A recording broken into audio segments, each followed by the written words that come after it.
Asif ज़ैकेट seller एक मशहूर novel writer Daniel Dafoe की जो है, ठीक है, ये जिनकी पैदाइश 1660 में हुई और मृत्यु 1771 में हुई।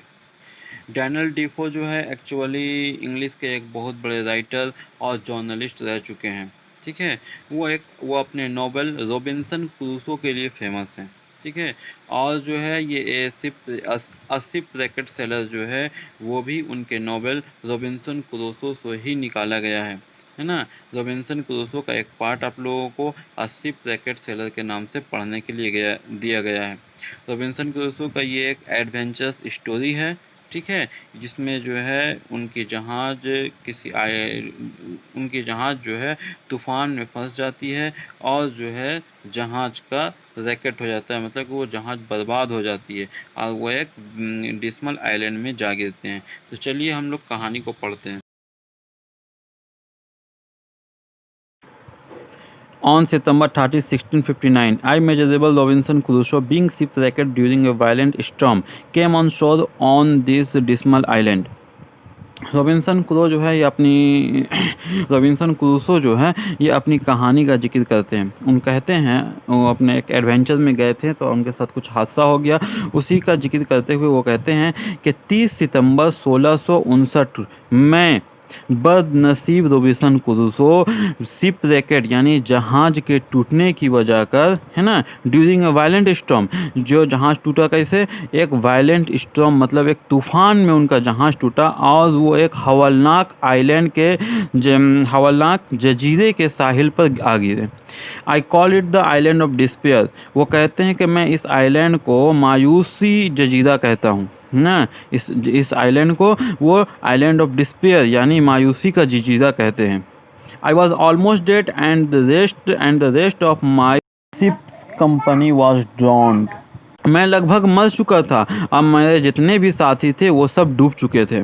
I had neither food house NOR clothes, ना ही तो मेरे पास खाने का सामान था, ना ही घर था और ना ही कपड़े थे। I feared I would be devoured by wild beasts, मुझे ये खतरा था, मैं इस बात से डर रहा था कि कहीं जंगली जानवरों का मैं निवाला ना बन जाऊं, यानी जो है डेवोर्ड बने होता है निगल जाना या खा जाना, ठीक है। तो मुझे इस बात का डर था कि कहीं जंगली जानवर जो है मुझे अपना शिकार ना बना ले, मैं उनका निवाला ना बन जाऊं। When night came, जब रात हुई, I slept in a tree for fear of wild creatures, मैं जंगली जानवरों के जंगली क्रिएचर के खौफ से, जब रात हुई तो मैं जंगली जानवरों के खौफ से पेड़ में ही सो गया, यानी पेड़ के ऊपर की बात कर रहा writer. It rained all night, पूरी रात बारिश होती रही।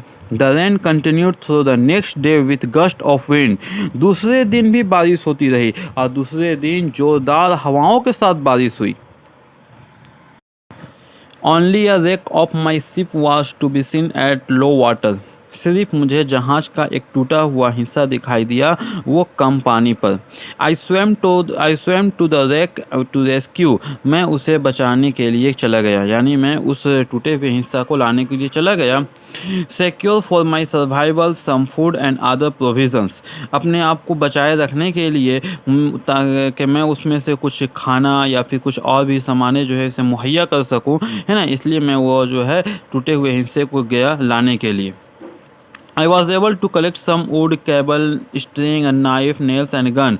मैं उसमें से कुछ लकड़ियाँ, केबल, स्ट्रिंग, नाइफ, चाकू, नेल, कांटी और गन मुहैया कर पाया, उसे इकट्ठा कर पाया। I also collected a hammock and some canvas with which I made a tent. और मैंने उसमें से कुछ हैमोक मतलब जालीदार झूले की तरह होता है, उसे हैमोक कहते हैं, और कन्भास में होता है बादबान, मतलब कि जो है वो ऐसे कुछ हैमोक और कन्भास जमा किए जिससे मैंने एक टेंट बनाया। I got some ink and paper, और वहाँ से मुझे कुछ रोशनाई और पेपर भी हासिल हुए। I also found some money, but they were useless to me in this barren island. मैं वहाँ से कुछ पैसे भी हासिल किया, है ना, और जो है मगर ये पैसे मेरे लिए बेकार थे, क्योंकि मैं एक वीरान जजीरे में था, तो वीरान जजीरे में पैसे रह कर भी क्या होंगे। I was some 100 leagues out of the ordinary course of the trade of mankind. मैं इंसानी ज़िंदगी से, देखिए लेक के माने होता है 150 कोस, ठीक है, तो 100 लीग्स मतलब कि वही मतलब कि कई कोस दूर था। राइटर बता रहे हैं कि मैं इंसानी ज़िंदगी से कई कोस दूर था, यानी आम ज़िंदगी गुजारने, यानी आम इंसान की ज़िंदगी गुजारने से मैं बहुत दूर था। I was convinced that I had to spend the rest of my life alone in this wild, desolate island. मैं इस बात से पूरी तरह से कन्विंस हो गया था, है ना, मुझे इस बात का पूरा विश्वास हो गया था कि मुझे अपने बाकी की ज़िंदगी इस जंगली और वीरान आइलैंड जजीरे में गुजारना है। I searched for I searched long for a place of safe habitation. मैं हिफाजत के साथ रहने के लिए एक जगह की तलाश करने लगा। I found a little plain on the side of a rising hill. मैं उठती पहाड़ के पास एक मैदान पाया, एक छोटा सा मैदानी हिस्सा पाया। On the rock wall of the hill there was a hollow place worn in like the entrance to a cave. तो वहाँ पर मुझे एक वादी दिखाई पड़ी। पहाड़ी इलाका में जो है मुझे वो एक वादी दिखाई पड़ी, जो क्या नाम है कि एक गार का जो है वो एंट्री का रास्ता था, है ना। On the flat of the green just before this hollow I resolve to pitch my tent.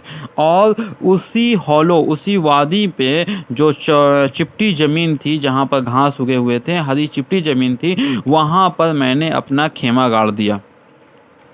I cut the wood I collected into stacks.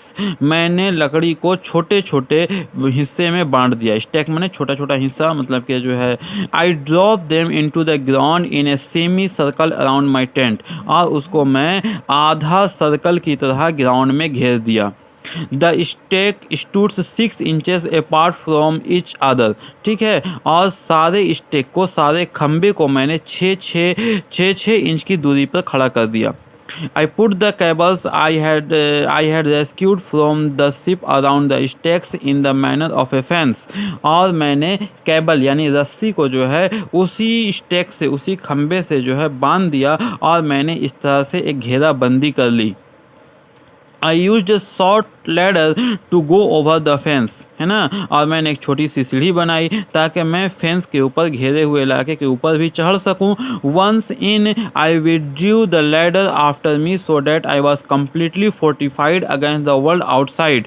और उसके इस तरह से जो है मैंने सीढ़ी पे चढ़कर, है ना, अपने इलाके की, जहाँ पर वो अपना रहना चाहता था, उसकी फोर्टिफाइड कर लिया, उसकी किलाबंदी कर ली, यानी पूरी तौर से अपने आप को घेर लिया। Into this tent I brought all my stores and provisions. और जो कुछ भी उसके पास मुहैया सामान थे, बचे कुचे सामान थे, उन सबको उसने अपने खेमे में ले आया। After I had been on the island for 10 or 12 days. अब जो है उनके इस टेंट में, मतलब कि इस आइलैंड में, इस जजीरे में जो है उनका 10 से 12 दिन गुजर चुका था। It occur to me that I would lose the measure of time. और वो बताते हैं कि मुझको ऐसा महसूस हुआ कि अब मुझे टाइम का पता ही नहीं चल रहा है ना, कि वो जो है टाइम का नापने का आला खो चुके हैं, यानी उनको जो है टाइम का वक्त का पता नहीं चल रहा। This was because I had neither watch nor calendar. क्यों ऐसा इसलिए था क्योंकि राइटर के पास ना तो वॉच था, ना तो घड़ी थी, और ना ही कैलेंडर था। टू प्रिवेंट दिस, है ना, इससे बचने के लिए, यानी वक्त को वो काउंट करने के लिए, है ना, टाइम टेबल का अंदाज़ा लगाने के लिए, आज कौन सी तारीख है, क्या है। I cut my knife upon a large post the date of my landing.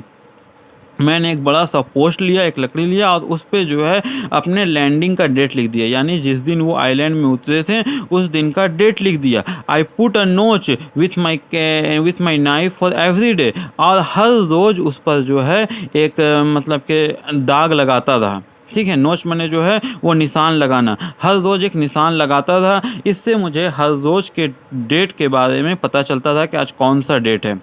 After a long spell of rain आई सा सम फेयर वेदर अराउंड 7 नवंबर, है ना, बहुत ज़्यादा बारिश के बाद 7 नवंबर को मैंने कुछ साफ़ सुथरा मौसम, यानी ऐसा मौसम पाया जिसमें बारिश नहीं थी, है ना, यानी अच्छा मौसम मुझे मिला। I spent the next couple of days making small wood boxes to keep my provisions dry from the rain. उसके बाद मैंने 2 दिन लगाए लकड़ी के बॉक्स बनाने में, ताकि मैं जो भी मुहैया सामान है, खाने पीने के सामान है, उसमें रख कर उसे मैं पानी से बचा सकूं।